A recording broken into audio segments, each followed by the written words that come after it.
This is a picture, the IFPI's version of digital music progress. It's really taken off. All we have to do is follow the rules, right? All the user has to do is do the right thing. Well, I'm here to tell you, unfortunately, that to do the right thing today is being punished. You do the right thing, you'll have disadvantages. You do the wrong thing, you have advantages. What kind of system is this? This is like prohibition, like prohibiting alcohol. Right? Do the right thing, you get punished.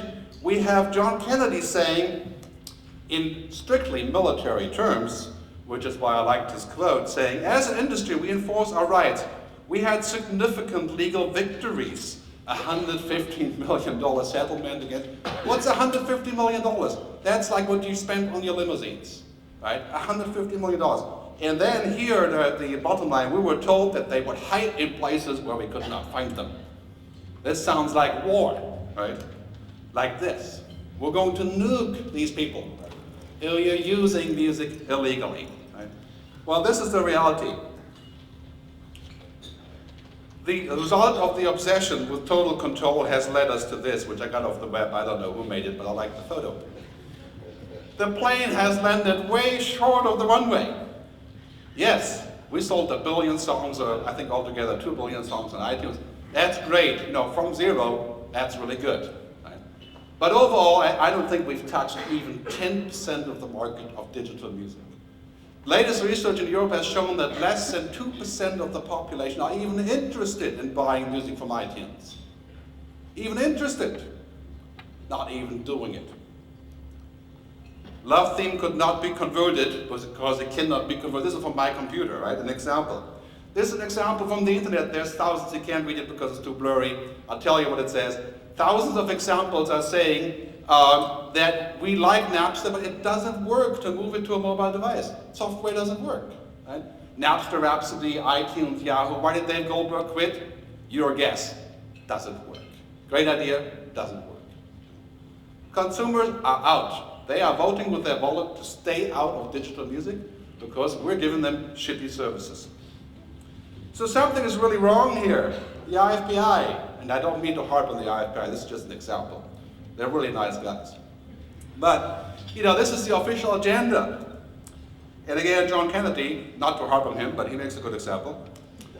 He says, disconnection of service for serious infringers could become the speeding fine on parking of ISP networks. In other words, he wants to disconnect you if you do something with your computer that's not allowed by the IFPI or the MPA or whatever, AAA, whatever, right? Imagine that. He wants to control what you do with your computer so he can get payment out of you for stuff that he thinks should be paid in a certain way. I mean, I'm not going to go any further here, but this is far up. Right? I mean, this is not just obsession. So, really what's going on is here that the IFPI and many other associates and many other things, and of course we ourselves, we make it inconvenient, expensive, and frustrating to buy digital music. That's a fact. Ask anyone. Safeguard the rights? Well, we safeguard a business model that has long been outmoded. And we prevent any use of music that does not fit our old business plan. We just don't license it. And this has been like this for years. You can argue all different ways, but the reality is today, it's not working. It's not working. So, this is from the CEA, right? Let's not confuse things any longer, right? 95% of the population are stealing, right? They're pirates. Wow. Nicely done. I mean, we have to put away 95%, our own kids, right?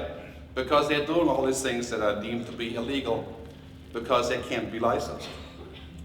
So you think music sharing is out of control now? Think again. This is the iceberg. We're here.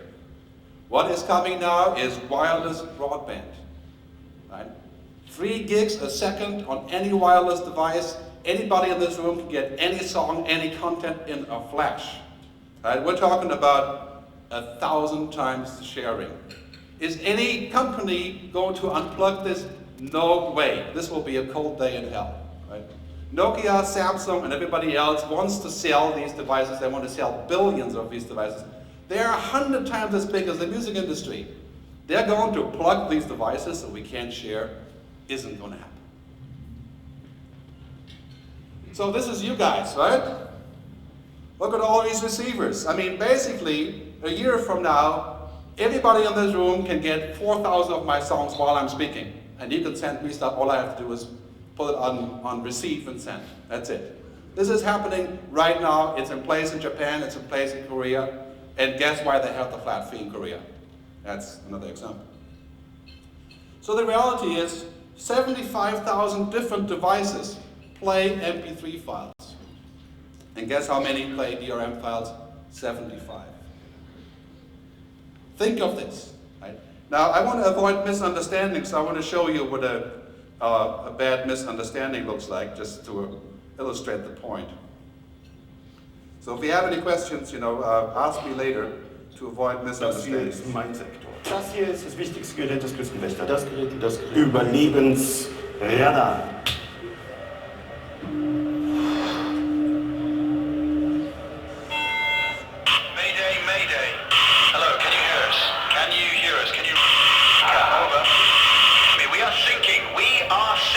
Hello? This is the German Coast Guard. We're sinking. What are you thinking about?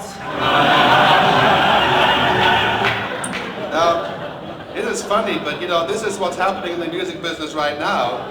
It's like, hey, it's completely obvious what's happening, but we still don't listen. So take that to heart. That's a Berlitz commercial, by the way, that I got on YouTube and I didn't ask. So here's Steve Jobs with his 80 million, or I think now 100 million iPods, right? I'm telling you tomorrow that's chicken feet. There's a billion devices like these that will all have one thing in common, and that's MP3s. You want to get your music on these devices, you want to sell your music, it isn't going to happen with DRM. None of these devices will support it. End of story. You're going to ask for $1 from these people to license a software that cripples a device? Buy a car that only gets gas at Shell stations. That isn't going to work. So, which of the two options is better? Is it an open market with an open format, or is it a closed market? We're not talking about the PSP here or the DVD even. Right? We're talking about something everybody needs. We're talking about music. Everyone. So this year, this is what's happening. We're getting poked in the rear, right? This is basically after 10 years of this, right? We have avoided the Toro here for a while, but this year, it's getting us. So Google, Eric Schmidt was interviewed saying that technology today allows you to mix and match and do anything you want, right? And most importantly, he says the business models that empower the end users are the ones that will win. And of course, now you're going to say, well, we're doing all of these things. Well, I'm telling you, you're not. We're not, you're not, it's not happening. You're pretending you're doing this. We're not really doing it. Right? The pretension has been called by the user by the mere fact that they're not buying music online like they should. Right? Everybody's using music, nobody's paying. That's the reality.